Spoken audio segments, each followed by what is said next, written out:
Radio for the masses. Headline edition, July 8, 1947.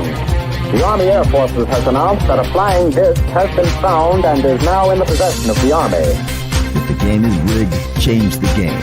Game changer. I occasionally think how quickly our differences worldwide would vanish if we were facing an alien threat from outside this world. This is Fade to Black with your host, Jimmy Church, on the Game Changer Radio Network. All right. Holy crap. Here we are. We are live, Fade to Black. Very special Friday morning broadcast with myself and James Fox. I just want everyone to know that I was intercepted in the midst of filming B-roll. Skunk Works, Lockheed Martin Skunk Works, and but I'm glad to be here. But I want everyone to know that I feel like beep. So yesterday, good morning, everybody. How you doing? James Fox is here. He got into town last night, and immediately after the show, we went to dinner and did all of that. And then he tells me yesterday, let's just jump straight into it, because as soon as we're done with this, we're heading out, and he's got his crew with him, and we're going to go to some locations here. But so last night we're at dinner, and then he tells me last night that they went to Area 51. They went to Tikapoo Peak, which is a death march for anybody, and especially for the unprepared. This is at dinner last night. So earlier in the day, they literally, that's like a 10-mile hike one way, and you ran out of water, and it's, 110 degrees? I can tell you, I hike a lot. I really do. I'm pretty fit for my age. And that was by far and beyond a shadow of doubt the most challenging hike I've ever had. And Dave West, we ran out of water a couple hours in. We had no food. And the reason being is because it's really complicated to get to the location. And at the last minute, we found a couple of guys that had been out there on a number of occasions that knew exactly how to get to the trailhead. And they're like, we got to go now. We got to go now. And like, we had just a little bit of water and no food. But I was like, well, okay, well, hour and a half up, hour and a half back. We can. Yeah, that's nothing. No, man. So it was like 3 times that hard. And it was the last like hour and a half was so steep. You're on all fours. And every step you took 2 steps backwards. And see, this is the thing. Brutal. And I got tripods and lenses and camera bags and just. It was insane. Like at one point, I wanted to give up and just die. And nobody had a backpack with like beef jerky and emergency water and like one of those Apollo aluminum blankets. We had 4. I think we had 2 pistachios each. 1 slice of a tiny carrot. One little fraction of a carrot with 1 swipe of dip. That was it.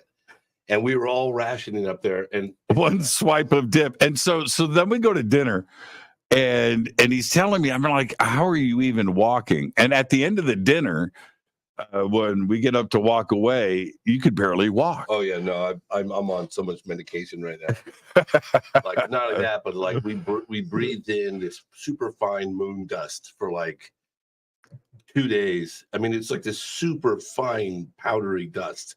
It filled our car, our clothes, our hair, our faces, our throats, our lungs. The life of a filmmaker, man. Oh. You know, and so then we planned this today, and I made sure that you were heavily medicated this morning so we could do this.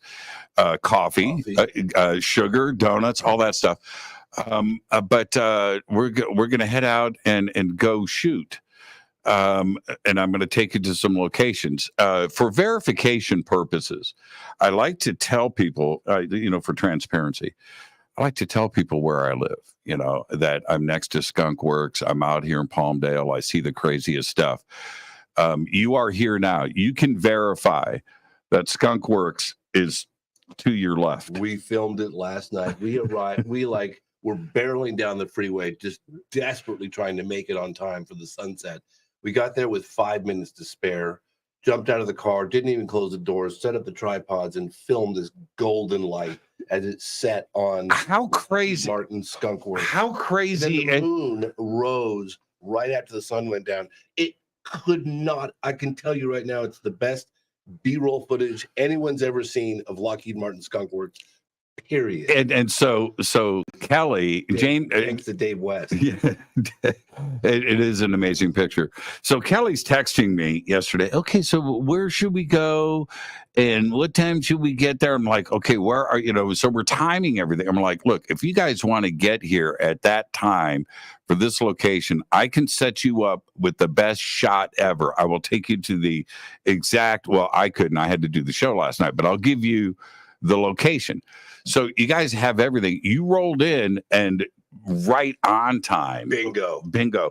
And how cool is it to stand right in front of the hangar doors of Skunk Works with the skunk, right there? Unbelievable. It's crazy, isn't it? Surreal. Is that the best location ever? It is surreal because you just think like it's right there. Like the truth is just on the other side of those walls, and it goes down. Yeah. I drive by it all the time. Now check this out. So where you were yesterday, there's two hangars that sit next to each other with the doors. And I drive by it all the time. I'm always shooting stuff. I want to, catch something and things. And I have, but sometimes the doors are open, cracked. They never open them, but you'll drive by, and they're massive hangar doors, everybody. We're talking, 100 yards wide kind of situation.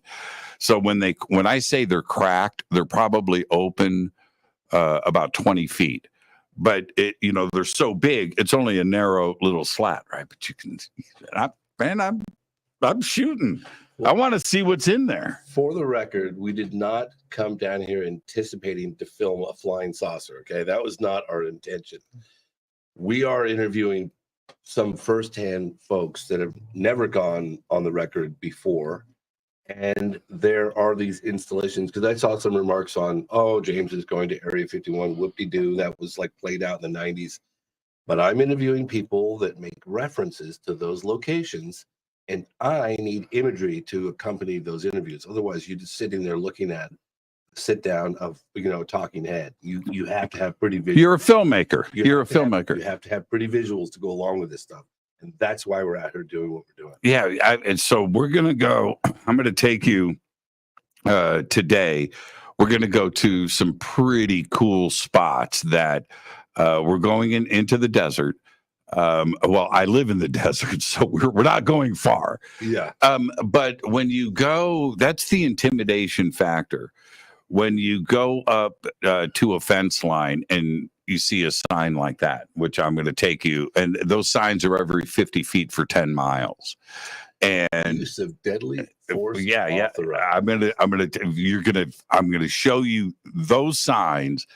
And then I'm going to take you to another location where there are billboards. You know what? Let's save this for the movie. But billboard-sized signs that say, "Will pop you in the head if you stop your car." Right? Keep driving. Yeah, it's like that. And so I'm gonna take you. It's really cool, and it's a lot of fun. But that's why I live here. Just right there, a mile, down the road. The epicenter of all things hidden. And here's the other crazy part. As nutty as that is, and that's the crazy location. You were there, and it's amazing to see. Real. Yeah. It's real. Is just 5 miles up the road is Edwards Air Force Base. And there are some, Edwards is, as you know, it's a testing facility. They don't have fighter jets there. They don't have squadrons of bomber fleets and things like that. No. It's a testing facility. And I would say it is probably as secretive and as special as Area 51. I interviewed Gordon Cooper, Mercury astronaut Gordon Cooper, in the 90s. And he told me about that incident of the landing flying saucer at Edwards Air Force Base circa 1957. He did not film it, his crew did. They were filming the installation of a new landing area or something that was installed. When this thing came in and landed, he processed the film, he held it up, he saw it was pretty good. But that happened, I mean, we had flying, I'm convinced, and as is Christopher Mellon, that we have footage, broad daylight, of a disc landing on the dry lake bed at Edwards Air Force Base circa 1957. It's such a part of the UFO folklore, you know, that incident in 1957. And to be clear, it still goes on to this day, but between where we're sitting now and Edwards is the Muroc dry lake bed, just like Groom Lake, right? It's a dry salt lake. And we're going to drive past it and I'll show it to you. But everything went down there. So you had the X-1, the first supersonic flights. You had all of the things that were happening then. Before it was called Edwards, it was called Muroc Field. Okay, because of the Muroc dry lake bed. So in 57, was it Muroc Field? I believe so.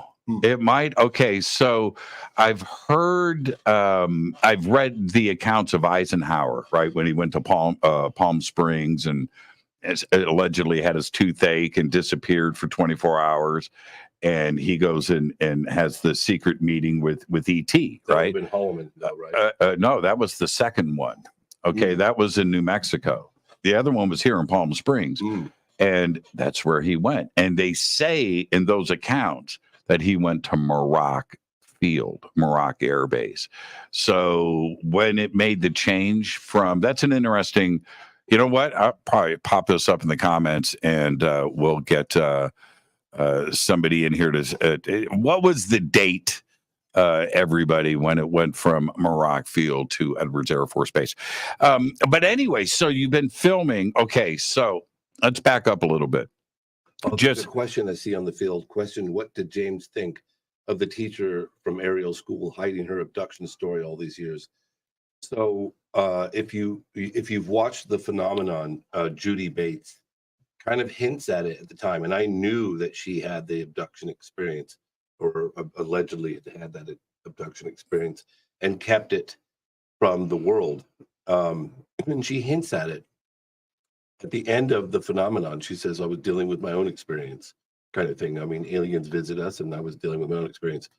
I think she hid it for, legitimate reasons of, it's a big claim. And she probably was concerned about her future at the school and all the above, and trying to process what took place. So, I did get contacted by a couple of people that witnesses at aerial school in 1994, and they were not terribly pleased about some individual. I haven't seen it yet because I've been on the road working my tailbone off. I've not seen it, but apparently there's some student that said that that he had made it up to get out of school early or to go to recess early. Yeah, he's in the documentary, and I'm going to jump. I don't want to segue off into the subject, but in the Spielberg encounters, he's there, and so you have 60 kids all telling the same story, right? And you've got him out of all of the not only the children, but the children as adults, right? Where you see their face and you see the honesty. I'm a reader of people, right? And you look at him and you go, dude, you're lying. you're making that you of all. I'm surprised that Spielberg put that individual in, and I'll tell you why, is that Spielberg is actually the person who turned me onto the case back in the 90s when I was just naive enough to think I could get an interview with Steven Spielberg. We had a mutual friend. Excuse me for my voice, guys. I'm barely talking here. And she said, well, he's not going to grant you an interview, but since you're working on a documentary on UFOs, you should look into this landing case that happened in Africa in Ruwa, Zimbabwe at Aerial School. And he thinks it's the best well-documented close encounter of the third kind in history. And of course, being the skeptic that I was and am, I guess I just dismissed it immediately, thinking there's no way an event of that magnitude could take place and the whole world not know about it. But Spielberg's the one that turned me on to it. And so it surprises me that he would put that. Yeah, it just felt off to me. But what I wanted to mention, what you're working on now, we just spent. I had my fill of James Fox, just to let everybody know. So we just spent a week over in the UK, and it seems like we just got back. But that was over a month ago, and then. You continued to film and do stuff in the UK and Scotland. You came back to the United States. You started on the East Coast, and you've got your crew with you, and you've been coming across. And we knew that you were going to arrive in LA yesterday and today, and we didn't have the exact timing of it. But the point is, you've been out there filming across the country for 3,000 miles. Yes. What's the intention with all of this? I lost my first drone after all the years of filming with drones. I had a drone fall out of the sky. First time ever, just on the ground. But we did interviews scattered across the United States. I can't talk about these interviews just yet because that's fine. That's fine. But that's what you're doing. You're working on a new project. And I'm going after the evidence. Where is it? Who has the authority to release it? What do we know? How many craft do we have? Where are they located? This is what I'm going after. And I've been having trouble myself processing some of the information we've been getting. It's pretty remarkable. So we've known each other for a long time, and lots of conversations. And what has always impressed me about you, James, is that you have a dedication to the cause that has been unwavering. You've had every reason, my friend, to throw in the towel and go, the shit ain't worth it, man. I'm done. And but you haven't, and you continue to do that. And when we were in the UK, I presented, the conference presented you with an award, and I was able to see me cry. Well, that I've got on video.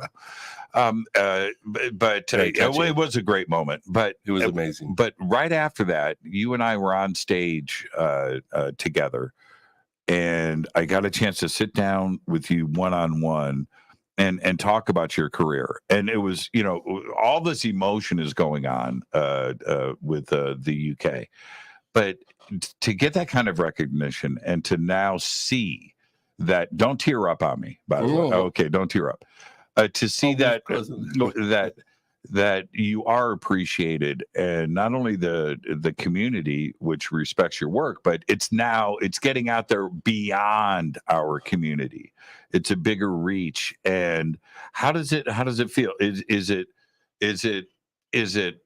the verification of your life's journey and the choices that you've made, that you've done the right thing?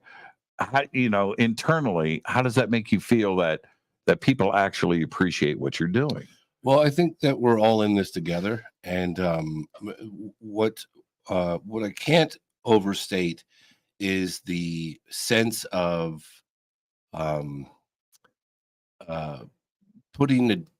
it's no time right now to sort of coast.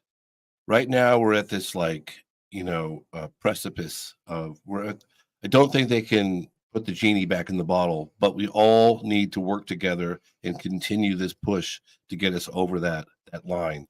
We're in an unprecedented, never before seen spot, right? This push for government transparency. Obviously, the intelligence communities are pushing back significantly. They're going to continue pushing back significantly. We anticipate this. But we all need each other. And that's one of the things when I met with Burchett, Congressman Burchett, I asked him point blank, do you believe? And I said to myself, this is going in the trailer. Do you believe the U.S. government is in possession of, alien spaceships or spaceships of non-human intelligence?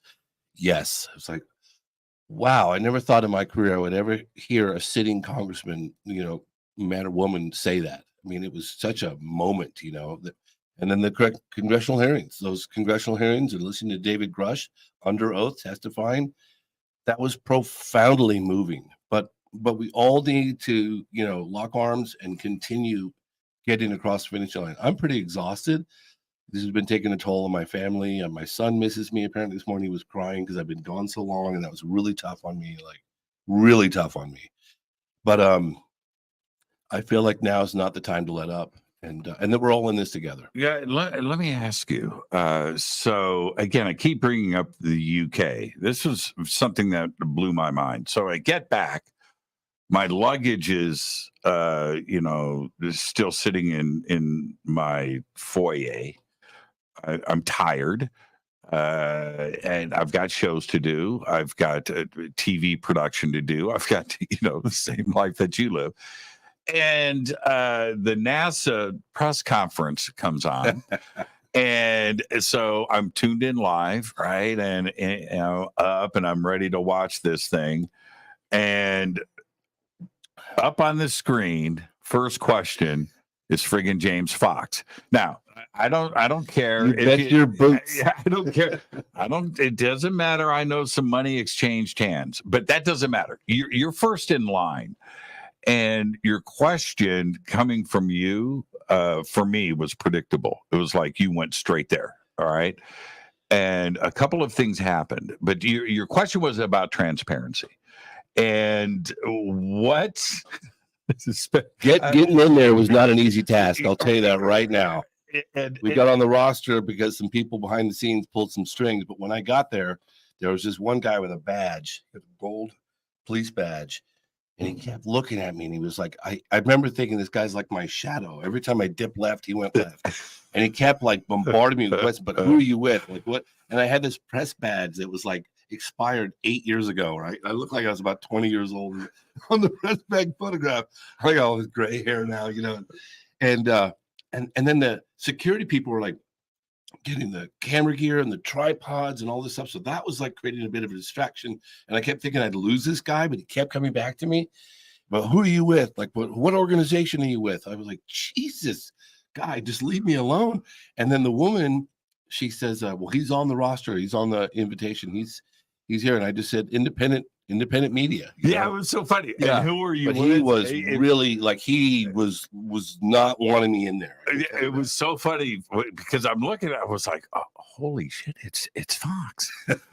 And so please identify yourself. And you're like, James Fox, with who?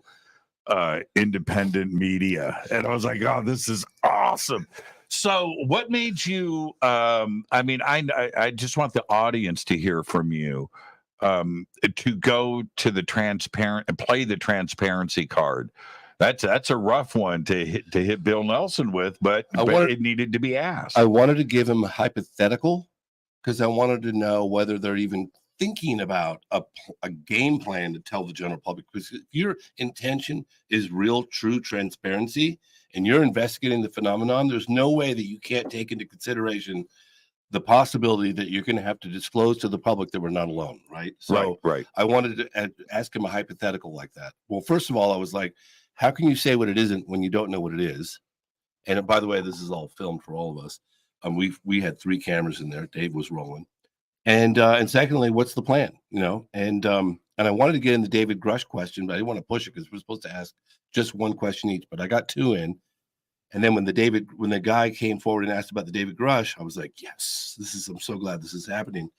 And then when he started to talk about, oh yeah, the guy that knew somebody's friend's brother's cousin had a warehouse with an alien inside, I'm like, oh my Lord, you've got to be kidding me. The head of NASA is that out of touch? Or he's part of the problem, or somebody got to him because a couple of years ago he was amazing. I was like, he's on our side, and he made those statements at a University of Virginia or something, and he was part of a panel. It was about politics, by the way, and it was the politics of NASA and the infrastructure. But he ends this thing talking about life in the universe and what could be visiting this planet. So anyway, fast forward to you. I wanted to gently push the gentleman aside that was asking the question, and for the record, correct Mr. Nelson and just say, actually, that's not what happened. He testified under oath to a bipartisan group of lawmakers. He said that he had provided all the detailed information, locations of programs, Addresses. names of programs, Yep. names of individuals directly involved with said programs to the ICIG, which would probably be Thomas Monheim and others, and also disclose this stuff in a skiff. Like, that's the fact. Whether you believe him or not, that's actually what happened. So when he said what he said, I thought to myself, I think this guy's in on the cover. Somebody got to him because, okay. So he's going to have egg all over his face in the edit room. And when I walked out of there, I was thinking to myself, I was so frustrated. I've never been so frustrated. You have no idea the level of like restraint it took me from not grabbing that mic. Let me just tell you, it was very difficult. And I stood there and I said to myself, revenge is a platter best served cold. I'm going to do this one in the edit room. And I have it all in my head exactly how I'm going to completely cut to him under oath and setting the record straight. And the fact that Bill Nelson, the head of NASA, the guy that's monitoring the entire, UAP investigation or overseeing, doesn't know about the claims from David Grush, at least accuracy. What he should have said was, we heard them. We take these things seriously. We're looking into it. Boom, leave it at that. But instead, he just makes a mockery out of the whole thing. And that really frustrated me. Let's do a selfie of a selfie of a selfie. So, yeah. Okay. But some crazy stuff ended up happening during the press conference. He's going to have egg all over his face. I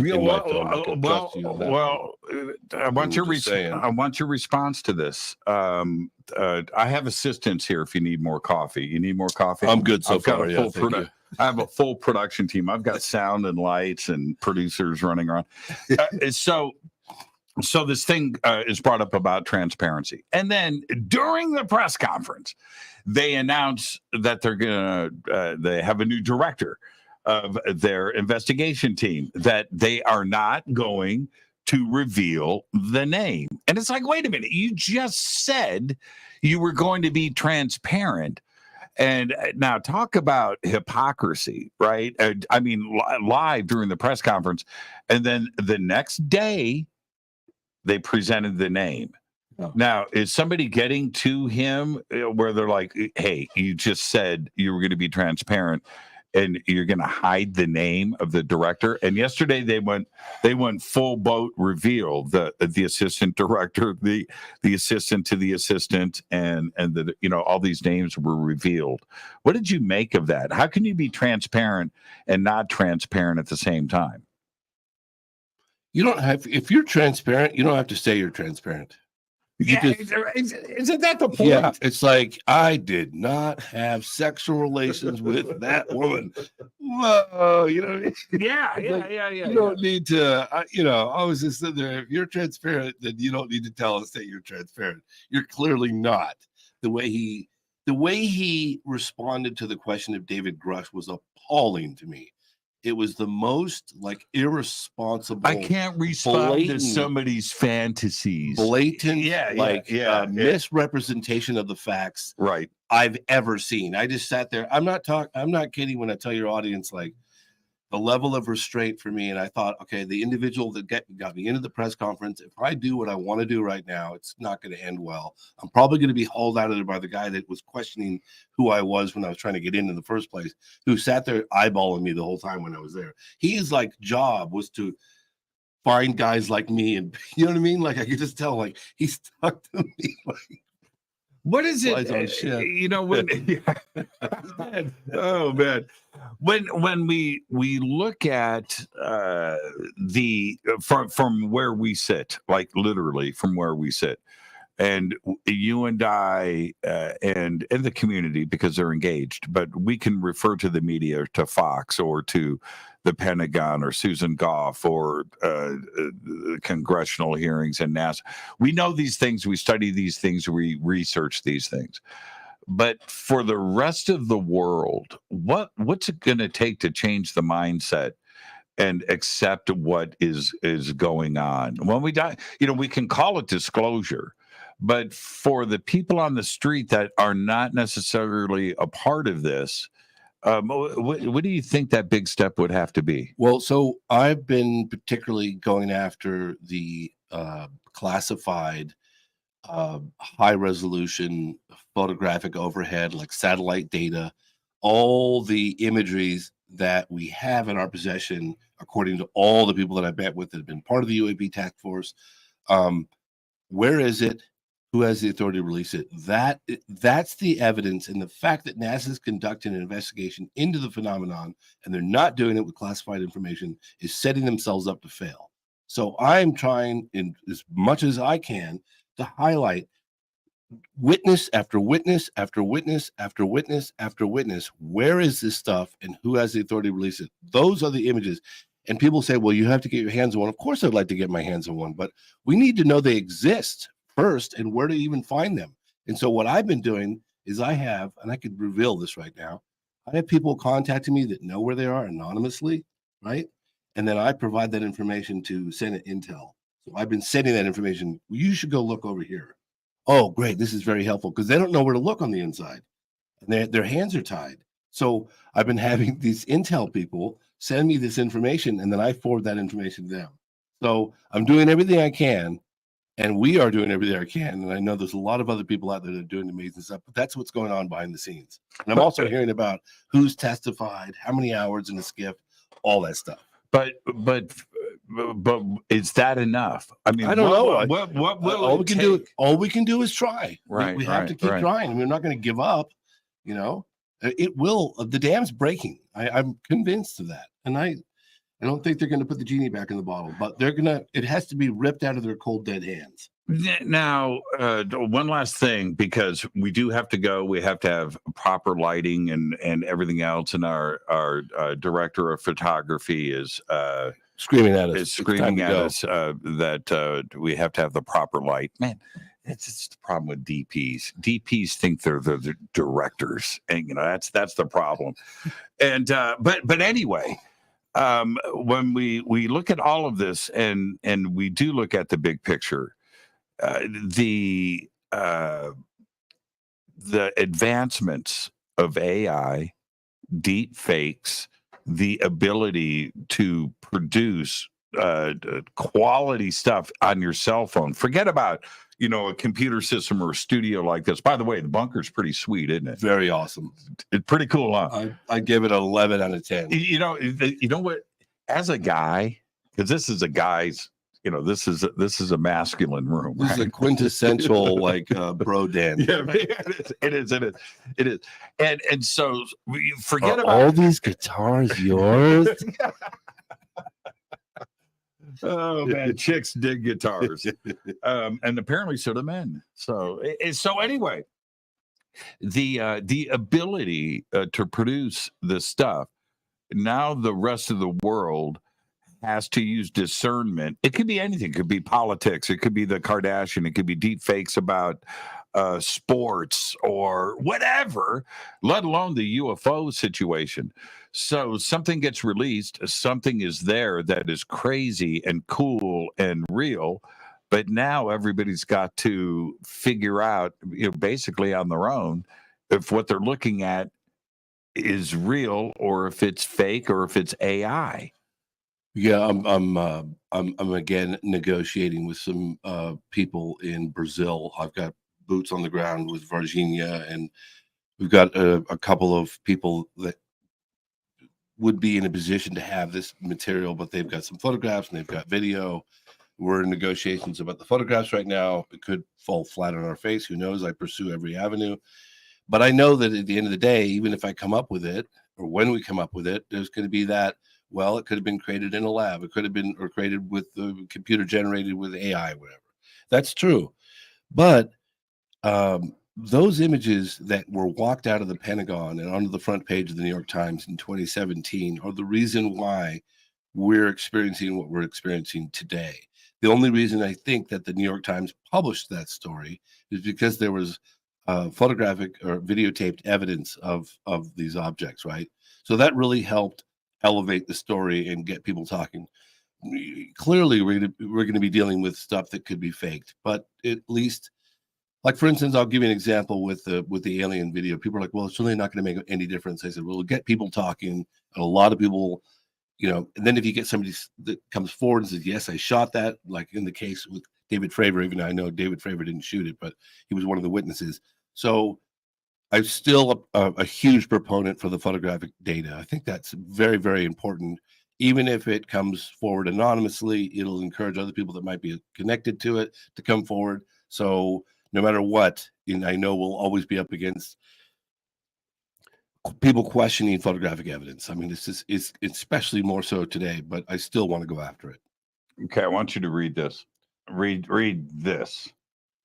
Happy birthday to you. Happy birthday to you. Happy birthday, dear Kristen. Happy birthday to you. Ba-da-dum-bum-bum. Man, we are partners in crime. We are partners in crime. So listen, thank you. I could continue this conversation. Okay. All right. No, wait, I'm not ready to end. Talking about photographic evidence. I asked our good friend, Leslie Kane, during an interview once. I said, Leslie, you're in court, right? You're in court. You're in UFO court, and you need to shoot some evidence across the table. Where are you going? What's your best piece of evidence? And she goes, the Costa Rica photograph. I knew she'd say that. Yeah, right. And pretty good shot. It is. I don't know what it is, right? But you look at it and you go, wow, that is crazy town, right? Yeah. Pretty impressive. It is a pretty impressive shot. Is there one? That's Leslie's the one, right? And do you have one? Me, it's Rex Heflin's shots. I've held those in my hands from Androffel. Yeah.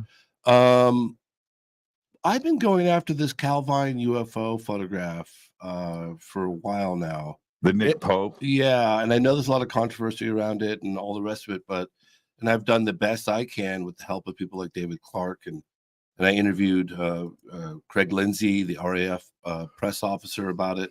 That's a pretty damn impressive. Obviously, I would love to get the witnesses to come forward, and believe it or not, we had a little bit of traction there. I did a huge podcast in Scotland, James English, and he contacted me while I've been on the road, and he said, hey, somebody just came forward and says they know one of the photographers. Would you like me to put them in touch with you? Yeah, we've been waiting for this, man. Yes. Yeah, so I'll see what happens there. But I'm leaning in the direction of the Calvine UFO photograph because it's broad daylight, points of reference. There are 6 prints. Obviously, we only have 1, and 2 witnesses, and it was hidden from the general public. Even Nick Pope admitted on camera recently that it was covered up. That photograph. Now you brought up David Clark. Now I don't poo-poo on anybody. I have an open mind. I have open ears. I've been in, just like you, in touch with him over the years, and I've seen his responses and things, and I've done a lot of shows where he's immediately shot me an email and complained about it. What he doesn't realize is that I appreciate the David Clarks of the world. They kind of center you, and you are able to keep yourself from going completely psychotic in the deep end of the pool, right? Yeah. And we need skeptics. We need that, right? We need that. But what he doesn't understand is that I have respect for him, but he doesn't have respect for other points of view. It's his way or the highway. And like, his comments about Ariel, or his comments about the Covine, or whatever it is.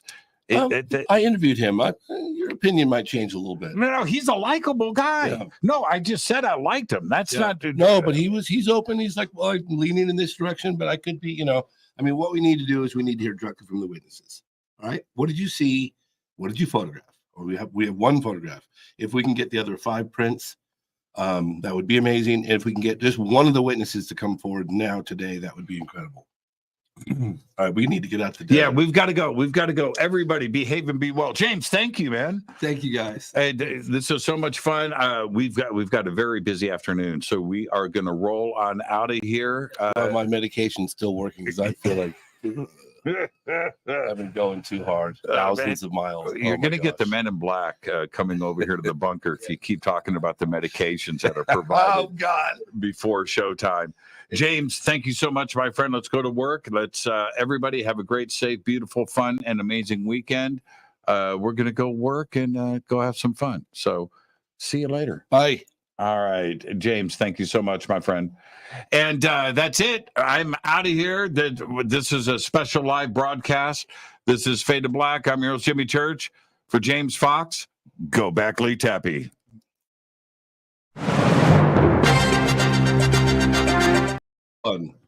No, I did the wrong thing.